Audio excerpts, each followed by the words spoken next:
Olá pessoal, eu sou a Edna Ximenes e vou conversar com vocês um pouquinho sobre o módulo de acervos digitais. Inicialmente, nesse primeiro vídeo, nós vamos falar sobre as novas possibilidades de armazenamento e acesso a diferentes tipos de obra. Vamos lá? Então, para a gente começar essa reflexão, eu quero trazer aqui primeiro um pouquinho a definição. O que é um acervo? Para isso, eu vou usar minha colinha aqui.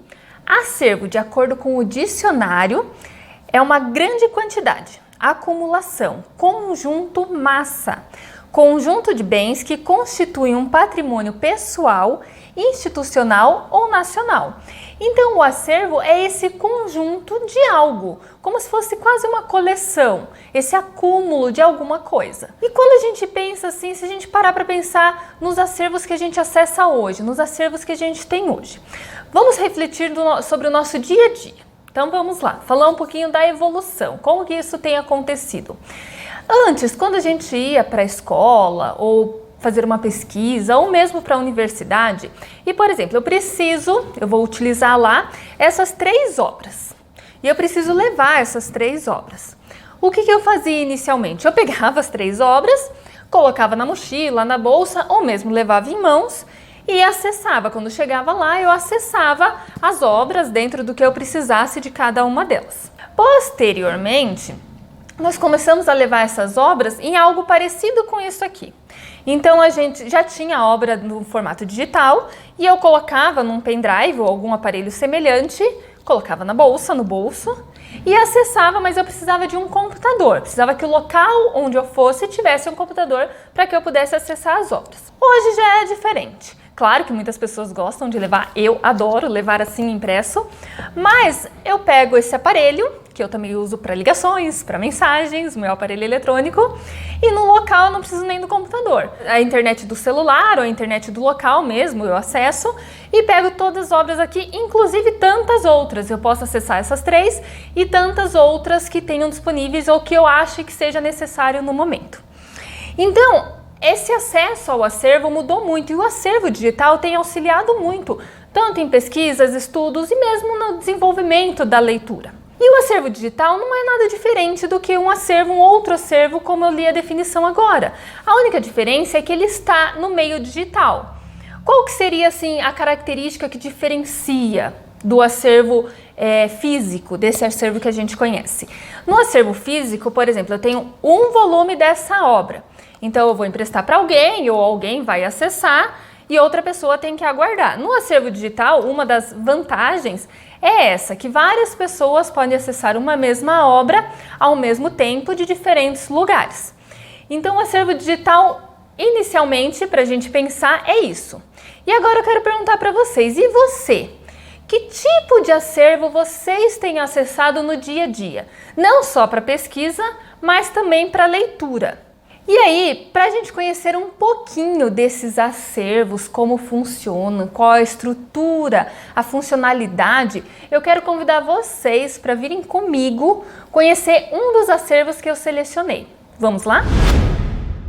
Bom, pessoal, então eu trouxe para vocês um modelo de acervo digital, que é o da Biblioteca de São Paulo, BSP Digital. Vocês conseguem acessar por esse endereço, SP Leituras, ou colocando Biblioteca de São Paulo Digital num site de busca, que ele também vai trazer um endereço para vocês. A intenção é que vocês verifiquem qual que é a estrutura desse acervo digital, como acessar, até reflitam a facilidade ou não, né, desse acesso. Aqui ele é dividido por seções, então tem Leia e Divirta-se, Vida e Literatura, Romance e História, Leia também, Diversidade Literária, Para Ler com os Filhos, então tem a parte infantil, tem a parte jovem. A única diferença desse acervo literário é gratuito, mas você precisa identificar para você conseguir fazer um empréstimo. Então, tem que ter um cadastro. Se você não tiver o cadastro, você pode fazer aqui, ó, Biblioteca de São Paulo. É bem simples, é só preencher alguns dados, é gratuito, não tem taxinha, não tem nada. Então, só preencher os dados que ele gera um número de inscrição e a senha que você vai escolher durante o cadastro. Então, esse identificador é a biblioteca que gera para a gente, tem que anotar, né, depois que faz o cadastro, e a senha é a senha que a gente escolhe durante o cadastro também. Quando a gente entra, aí sim a gente já consegue reservar as obras para aprovação, para que a gente consiga fazer o empréstimo. Então, eu vou fazer aqui só para vocês verem. Vamos pegar, deixa eu ver. Diversidade literária. Todo mundo vê formigas. Então, é essa obra que eu quero. Claro que dá para ir na lupa aqui, né, para pesquisar uma outra obra que vocês queiram. Eu posso ver aqui um resumo da obra, tem a pré-visualização, mas eu vou clicar em reservar. Quando eu clico em reservar, eu posso ir na área de usuário, tem os empréstimos, os meus empréstimos. A princípio, eu não tenho nenhum, mas também tem as reservas. Então, vai aparecer aqui todos os livros que eu reservei, a data que eu reservei, que é a data de hoje, e que ele está em estado solicitado. Assim que for aprovado o empréstimo, vai aparecer como aprovado e eu consigo acessar, consigo ler essa obra. Então, esse é um exemplo de acervo digital. Eu trouxe um outro exemplo, que é da Biblioteca Nacional Digital, que eu trouxe aqui para vocês. Esse não precisa de inscrição, também é gratuito. Ele tem um formato um pouquinho diferente e eu quero mostrar para vocês só a diversidade que ele traz no site. Então, aqui eu vou colocar o título de uma obra. Eu já tinha pesquisado aqui um antes, vamos manter esse. A Moreninha, uma obra super tradicional que acho que muita gente conhece. Quando eu coloco só pelo título A Moreninha e clico em buscar, ele traz não só a obra literária, o livro do Joaquim Manuel de Macedo, que eu vou poder ler em PDF, mas também ele traz outras coisas, partitura, outra partitura da obra Moreninha, um disco onde eu vou poder ouvir esse também. Aí não é A Moreninha, mas Chora Moreninha, são coisas associadas ao nome que eu coloquei ali. E alguns manuscritos também, sobre A Moreninha de Joaquim Manuel de Macedo. Aqui tem outro. Então, aqui a gente vê a diferença com aquele da Biblioteca de São Paulo, é que ele traz outros materiais, outras produções, além daquela literária. Mas, claro, se eu quiser ler o livro do Manuel de Macedo, Joaquim Manuel de Macedo, eu posso clicar aqui e aí abre o PDF e eu tenho toda a história aqui, toda a parte de literária também dessa obra, tá? Aí eu posso ler, posso baixar para ler depois também, para não precisar ler online. Então, tem essa possibilidade. Esses são dois acervos que são diferentes.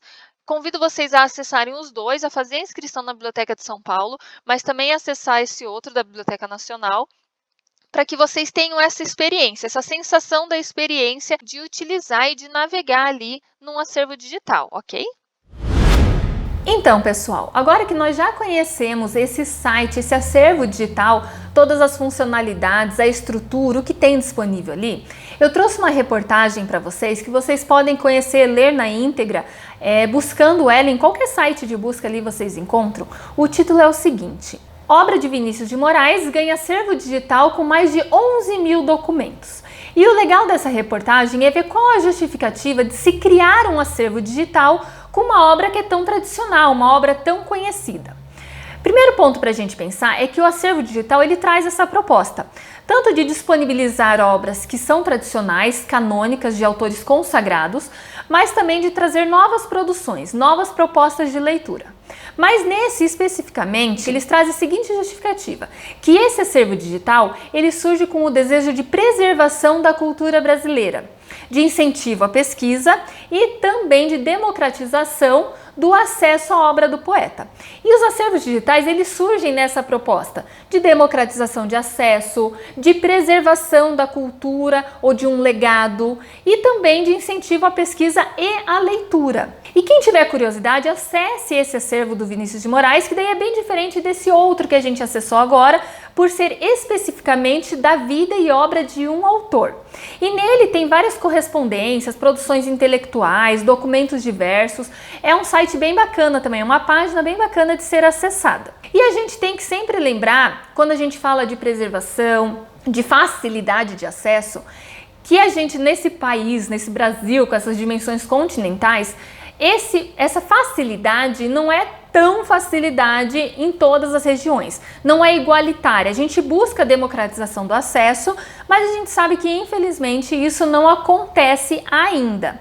Mas na maior parte a gente sabe que esses acervos digitais conseguem atingir a maior parte da população e trazer essas várias possibilidades de leitura. E antes de a gente terminar esse vídeo, eu quero convidar vocês a se aprofundarem um pouquinho mais nessa temática acessando o nosso material complementar que a gente deixou lá disponível. E na próxima sessão, no nosso próximo vídeo, na segunda sessão, nós vamos falar um pouquinho dos acervos digitais gratuitos, as diferentes obras e os audiolivros, que surgiram também como uma nova possibilidade de leitura no ambiente digital.